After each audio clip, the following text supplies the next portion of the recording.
Hi friends, എല്ലാവർക്കും രുചിഭേദങ്ങളിലേക്ക് സ്വാഗതം. ഇന്നത്തെ റെസിപ്പി ക്യാബേജ് മെഴുക്കുവരട്ടിയാണ്. എപ്പോഴും എല്ലാവരും തോരനെല്ലാം ഉണ്ടാക്കി കഴിക്കാറ് ക്യാബേജ് കൊണ്ട്. ഒരു തവണ ഇങ്ങനെ ഒന്ന് ട്രൈ ചെയ്ത് നോക്കൂ, എല്ലാവർക്കും ഇഷ്ടാവും. വീഡിയോ ഫുള്ളായിട്ട് തന്നെ കണ്ടു നോക്കണേ. എൻ്റെ ചാനൽ ആദ്യമായിട്ട് കാണുന്നവരാണെങ്കിൽ ഒന്ന് സബ്സ്ക്രൈബ് ബട്ടൺ ക്ലിക്ക് ചെയ്യണേ. അപ്പോൾ തൊട്ടടുത്തൊരു ബെല്ലൈക്കൺ വരും, അതും ക്ലിക്ക് ചെയ്താൽ മാത്രമേ ഞാനിടുന്ന ഓരോ വീഡിയോസും നിങ്ങൾക്ക് ഉടനെ തന്നെ നോട്ടിഫിക്കേഷൻസ് ആയിട്ട് കിട്ടുള്ളൂ. ക്യാബേജ് തോരന് ആദ്യം നമുക്കൊരു അരപ്പ് റെഡിയാക്കണം. ഒരു മീഡിയം സൈസിലുള്ള സവാളയാണ്, അത് മിക്സി ജാറിലേക്ക് ഇടാം. പിന്നെ കപ്പലമുളക് ഇടുകയാണ്. ഇത് ഒന്ന് പൾസ് മോഡിലിട്ട് ചതച്ചെടുക്കുകയാണ്. കണ്ടില്ലേ, ഒന്ന് ജസ്റ്റ് ചതച്ചെടുക്കുക വേണ്ടൂ, ഒരുപാട് പേസ്റ്റ് പോലെ അരക്കരുത്, നന്നായിരിക്കില്ല. ക്യാബേജ് ഇതുപോലെ നന്നായിട്ട് മുറിച്ച് വയ്ക്കണം.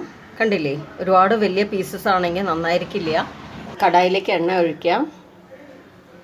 എണ്ണ ചൂടായി കഴിയുമ്പോൾ നമ്മൾ ഓൾറെഡി ചതച്ച് വെച്ച ഉള്ളിയും മുളകിൻ്റെയും മിക്സ്ചർ ഇതിലേക്ക് ഇടാം.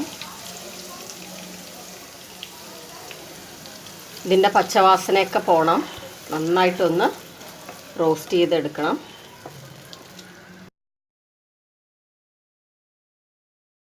എല്ലാവരും ക്യാബേജ് തോരൻ വെച്ചിട്ടല്ലേ ഉള്ളൂ.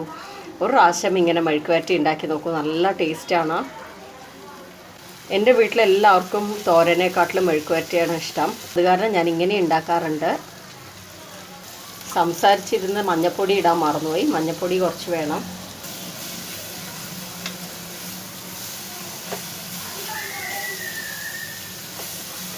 ഇനി ഇതിലേക്ക് നമ്മൾ മുറിച്ച് വെച്ച ക്യാബേജ് ഇടാം.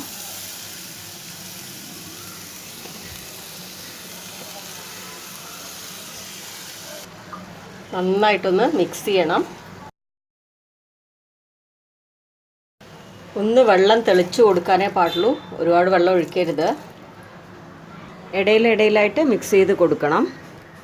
അടച്ചു വയ്ക്കാം, തുറന്നു നോക്കാം. നന്നായിട്ട് വെന്തിട്ടുണ്ട്. ഉപ്പിട്ട് കൊടുക്കാം. നന്നായിട്ട് മിക്സ് ചെയ്യാം. റെഡി ആയിട്ടുണ്ട്. കണ്ടില്ലേ, നമ്മൾ എത്ര എളുപ്പത്തിൽ ഈ മെഴുക്കുവരട്ടി ഉണ്ടാക്കിയെടുത്തു. ഒരു ഡിഫറെൻറ്റ് ടേസ്റ്റാണ് ഇതിന്. അപ്പോൾ എല്ലാവരും ട്രൈ ചെയ്ത് നോക്കണം. ഉണ്ടാക്കിയാൽ മാത്രം പോരാ, കൂടെ തന്നെ ഫീഡ്ബാക്കും അറിയിക്കണം. കമൻസൊക്കെ വായിക്കാൻ വളരെ ഇഷ്ടമാണ് എനിക്ക്. മാത്രമല്ല, നിങ്ങൾ ജസ്റ്റ് ഉണ്ടാക്കണ ഏത് റെസിപ്പിയുടെ ആണെങ്കിലും ഒരു പിക്ചർ എടുത്ത് എൻ്റെ മെയിൽ ഐ ഡിക്ക് അയച്ചു തരൂ, ഞാൻ കമ്മ്യൂണിറ്റി ടാബിലിടാം. അപ്പോൾ എപ്പോഴും പറയണ പോലെ തന്നെ നിങ്ങൾക്ക് വീഡിയോ ഇഷ്ടമായിട്ടുണ്ടെങ്കിൽ ലൈക്ക് ചെയ്യണം, ഷെയർ ചെയ്യണം, മറക്കാതെ എൻ്റെ ചാനൽ സബ്സ്ക്രൈബ് ചെയ്യണേ.